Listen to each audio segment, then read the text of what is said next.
Olá, é sempre um gosto tê-lo connosco uma vez mais e partilhar este momento consigo, quer esteja a assistir pela televisão, ou ouvir na rádio, ou acompanhar-nos através de qualquer outra plataforma. Prepare-se agora para mais um Fórum Bíblico, cujo foco, como sempre, é o aprofundamento do conhecimento que nós podemos encontrar na Bíblia. No programa de hoje, nós vamos analisar uma passagem bíblica que fala de pessoas a ser levadas e outras a ser deixadas para trás. Qual será realmente o seu significado e quem serão os que são levados e os que são deixados? Fique connosco para conhecer as respostas às perguntas que nos foram enviadas sobre esta passagem.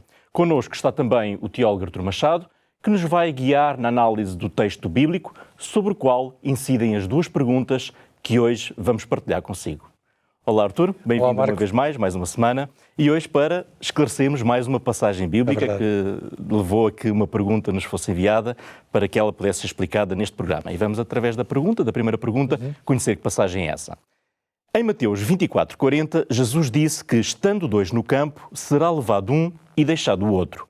O que é levado é o salvo ou o perdido? Ora, aqui está uma boa questão, numa passagem que já fez correr muita tinta nos especialistas, porque, entretanto, houve certos aspectos doutrinários que foram incluídos nesta e noutras passagens que não estariam, digamos, originariamente neste texto. É natural que surjam dúvidas. E é natural que surjam dúvidas, não é?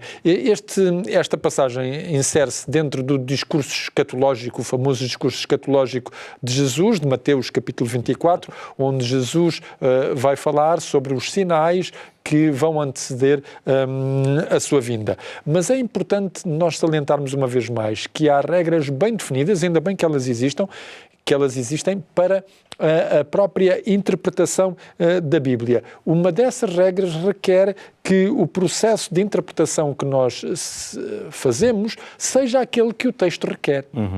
Porque é o texto que nos vai dizer como é que nós o devemos interpretar e qual é o método de interpretação que deve ser seguido. Quando nós enviamos um e-mail a um amigo ou a um familiar ou uma mensagem de texto, por vezes o corretor ortográfico coloca lá uma palavra que, se nós não tivermos atentos, vai ali no meio daquela passagem, mas mesmo assim nós compreendemos o que é que a pessoa nos quer dizer, porque estamos no mesmo tempo, fazemos parte da mesma cultura, conhecemos o que é que a pessoa ou o assunto que está em questão. Não se passa o mesmo com a Bíblia.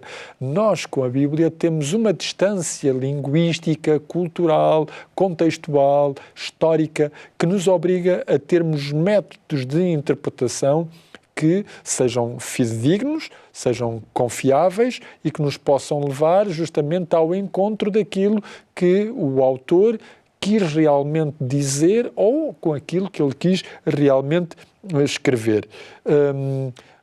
Uma regra também que nós encontramos muitas vezes na Bíblia é que temos que ver aquilo que é óbvio e aquilo que não é óbvio numa determinada passagem. Por exemplo, Jesus Cristo vai encontrar Mateus, que era um coletor de impostos, um publicano, e Jesus diz-lhe: segue-me. A passagem na Bíblia é muito clara, ela quer apenas dizer que o que Mateus fez foi responder ao apelo, ao chamado que Jesus Cristo lhe fez. Alguém pode, com esta passagem, fazer teorias e coisas muito engraçadas. Mas o que o texto quer efetivamente dizer é aquilo. Logo, é isso mesmo que nós temos que ver quando analisamos este tipo de passagens. Em Mateus capítulo 24, versículos 40 e 41, Jesus dizia: estando dois no campo, será levado um, deixado o outro. Estando duas moendo no moinho, será levada uma, será deixada outra. O contexto, como eu disse, vem na sequência de uma pergunta que foi posta a Jesus pelos discípulos. Jesus vem a sair do templo, os discípulos dizem: ai, que bonito que é este templo. E Jesus responde: é bonito, não é? Mas não vai ficar aqui pedra sobre pedra. E os discípulos perceberam que a destruição do templo teria a ver com o fim do mundo. É engraçado, não sei porque é que eles fizeram essa associação.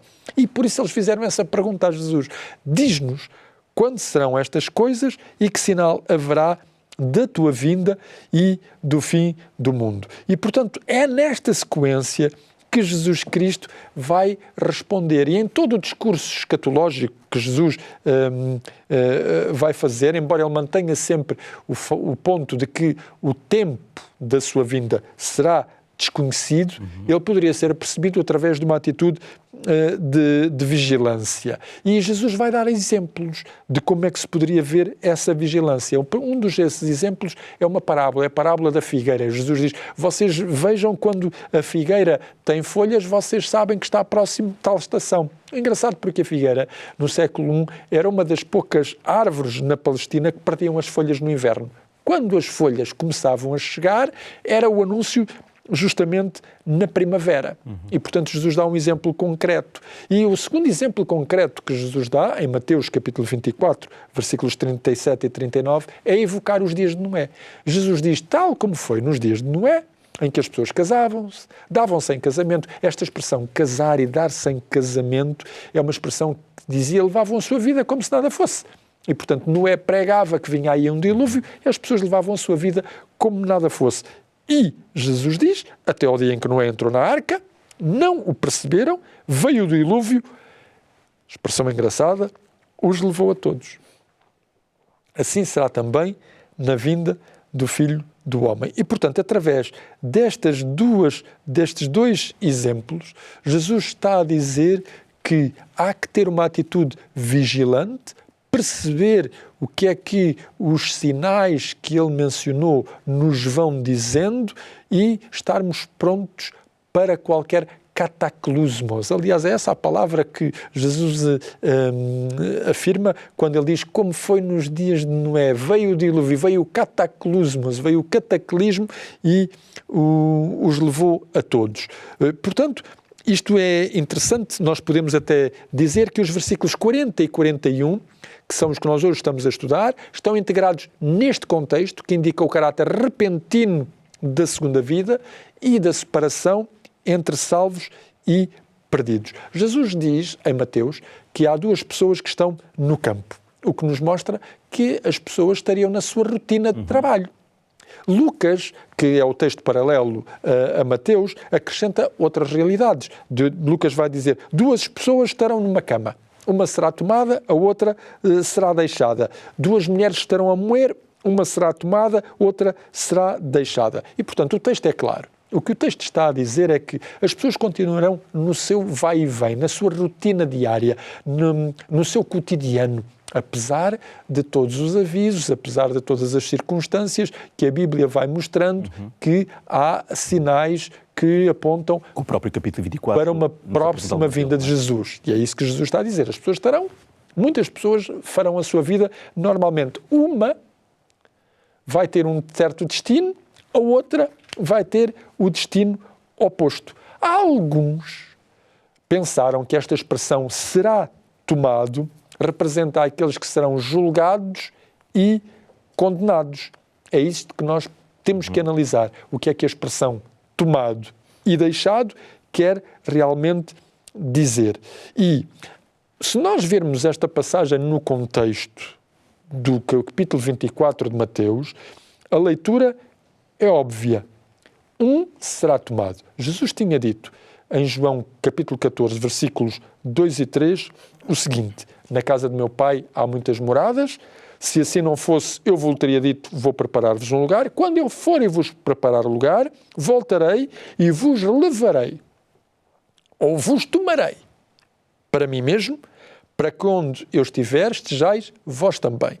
Há um princípio hermenêutico, e eu gostaria de assinalá-lo, que se intitula Tota Scriptura, que significa que nós devemos ter em conta a totalidade da Escritura. A Bíblia é o seu próprio intérprete. Isso significa que em textos que são difíceis nós podemos encontrar uma resposta ou alguma pista que nos ajude a ir ao encontro daquilo que são as nossas questões.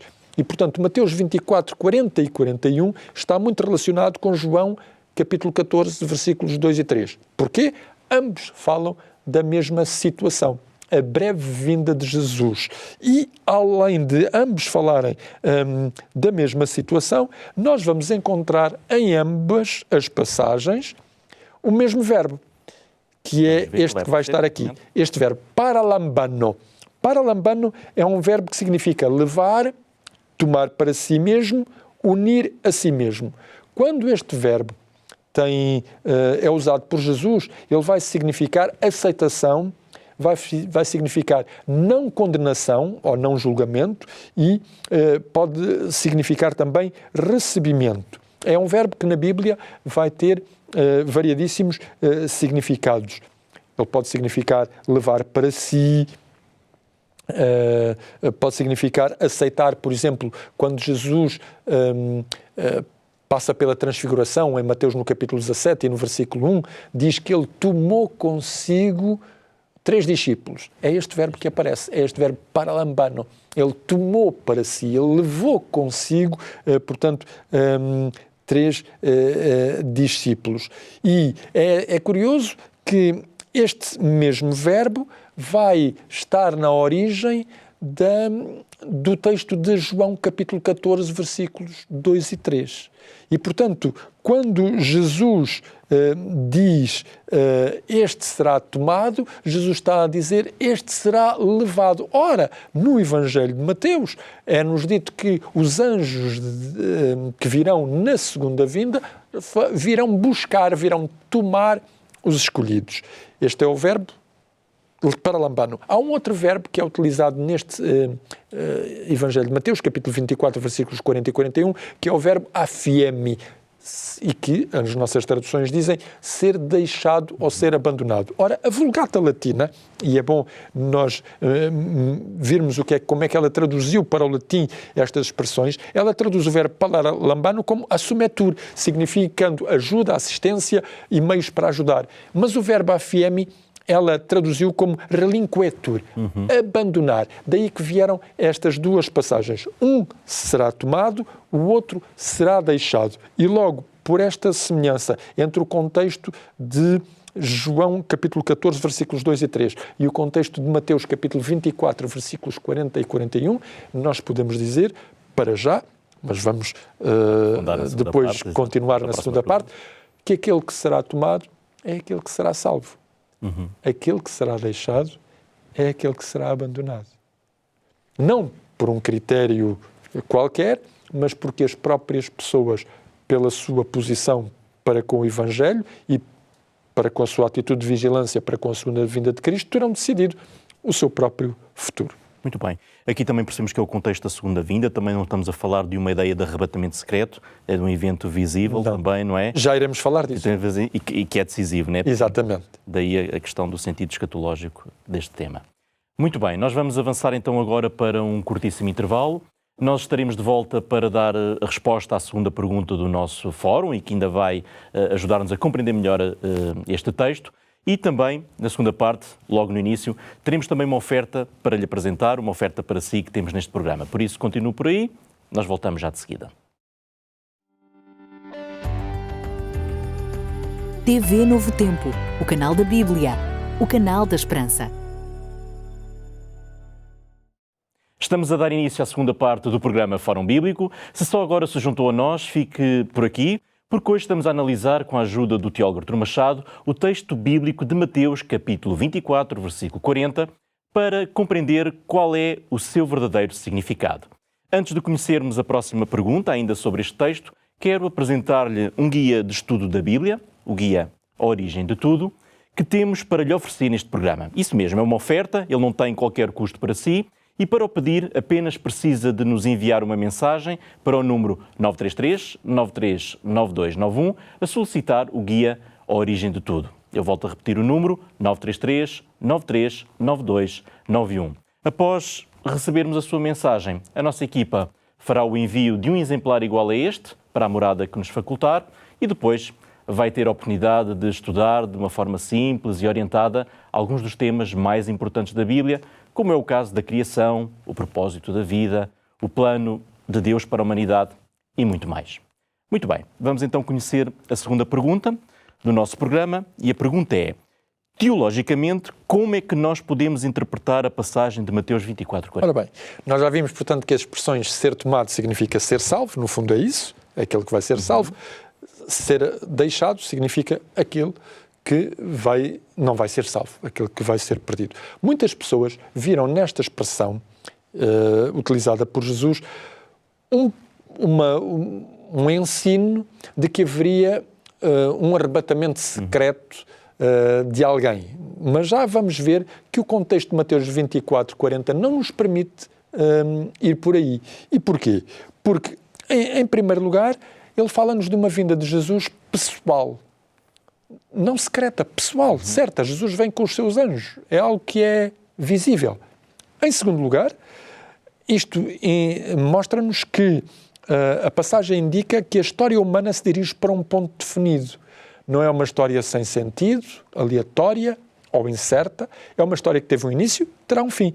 E esse fim não é outro senão a segunda vinda de Jesus Cristo. Em terceiro lugar, Mateus 24 diz-nos que essa vinda de Cristo marca o triunfo do bem sobre o mal. E, portanto,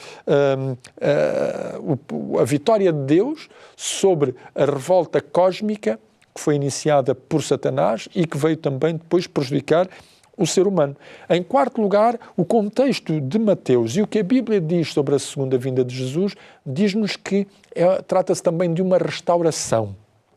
Ou seja, Deus vem, Jesus Cristo vem para fazer uma nova criação. E, finalmente, o contexto mostra que vai haver um julgamento e uma separação. Uns serão tomados, outros serão deixados. Não são dadas razões, em Mateus 24, porque é que isto acontece. Porque é que um é tomado, porque é que o outro é deixado. Mas é interessante que, em Mateus 24:31, Jesus afirmou: Ele enviará os seus anjos com um rijo clamor de trombeta, os quais ajuntarão os seus escolhidos, um será tomado, os seus escolhidos, desde os quatro ventos, de uma à outra extremidade dos céus. E, portanto, nós podemos dizer, com base em Mateus 24, podemos dizer com toda a certeza que o que Jesus quis dizer com ser levado e ser deixado é esclarecido pelo contexto. É o contexto que nos diz. E, portanto, se Jesus diz que os seus anjos recolherão os seus escolhidos e na passagem de Mateus 24, versículos 40 e 41, Jesus diz: um será tomado, nós é só ligarmos, como se costuma dizer, é só ligarmos os pontos. O tomado é aquele que Jesus vai levar com ele. Daí o verbo paralambano, que em Mateus 17:1 são os que Jesus leva com ele para o Monte da Transfiguração. Em João 14:3 é a promessa que Jesus diz: eu vou-vos levar, eu vou voltar e eu vou-vos levar. E o contexto diz-nos ainda mais. O contexto diz-nos que esta vinda de Jesus vai dar início a uma plenitude que é aquilo que Jesus veio dizer, a plenitude do reino de Deus. Porque é que isto não configura com um ensino de um arrebatamento secreto? Porque o próprio contexto de Mateus 24, e nós podemos ver os versículos 23 a 26, Jesus dizia: se alguém vos disser o Cristo está aqui ou está ali, não lhe deis crédito, porque surgirão falsos cristos, falsos profetas, que farão tão grandes sinais que, se possível fosse, até enganariam os escolhidos. E Jesus alertava: se vos disserem ele está no deserto, não saiais, se ele está no interior da casa, não acrediteis. Portanto, Jesus alertou em Mateus 24 para qualquer ideia que veiculasse uma vinda secreta, ou escondida, ou incógnita. E em Mateus capítulo 24, versículos 30 e 31, é muito claro: aparecerá no céu o sinal do Filho do Homem, todas as tribos da terra se lamentarão. Portanto, se são todas as tribos da terra que se lamentarão, será visível. É uma expressão que inclui todos. E em seguida é que ele diz: enviará os seus anjos com um rijo clamor de trombeta. E portanto, é sonora, é visível. Toda a gente a pode testemunhar.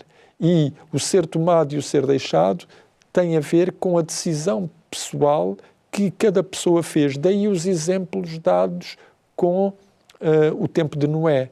E Jesus, portanto, mostra-nos isso. O evangelista Lucas, que é o texto paralelo a Mateus, apresenta até outros exemplos que nos mostram que este ser tomado e ser deixado tem a ver com a decisão pessoal. Ele vai apresentar, por exemplo, o que aconteceu com Sodoma e Gomorra, que remonta ao tempo de Abraão, no livro de Gênesis, e com Ló.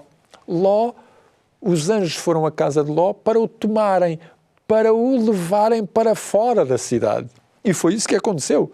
Eles levaram mesmo Ló para fora da cidade. Todos os que ficaram na cidade de Sodoma e Gomorra foram exatamente destruídos.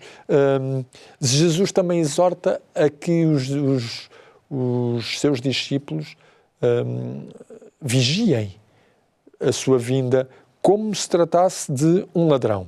E alguém poderá dizer, mas então a figura do ladrão é uma figura secreta. Claro, parece. Mas atenção, aviso. Mas é verdade. Mas o contexto de Mateus não faz alusão à forma como vem o ladrão, mas sim ao momento incerto da sua visita. Ser repentino, não é? Ser repentino, exatamente. Se alguém soubesse, Jesus até vai dizer, se a pessoa soubesse a que horas viria o ladrão, vigiaria. O problema da segunda vinda de Cristo é o tempo. Ninguém conhece o tempo. Daí Jesus estar a dizer, tomem sempre uma atitude de vigilantes. O próprio Pedro, na segunda epístola de Pedro, no capítulo 3 e no versículo 10, utiliza esta imagem do ladrão. Pedro ouviu o discurso de Jesus.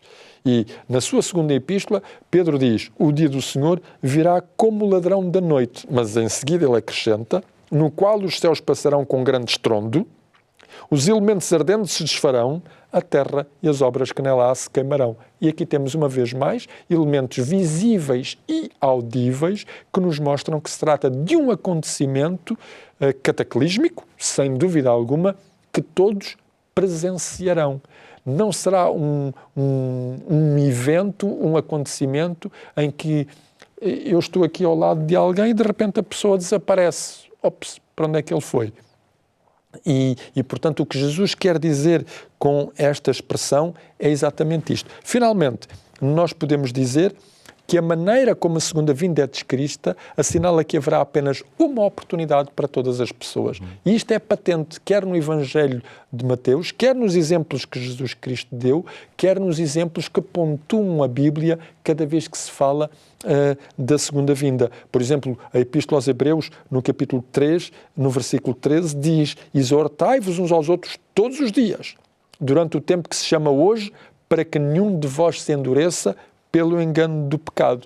E na mesma epístola, nos versículos 27 e 28, é dito: está ordenado aos homens morrerem uma vez, vindo depois disso o juízo. Assim Cristo ofereceu-se também uma vez para tirar os pecados de muito, aparecerá a segunda vez sem pecado aos que o esperam para a salvação. E, portanto, a segunda vinda de Cristo é sempre descrita na Bíblia como um acontecimento que será testemunhado por todos, sem exceção.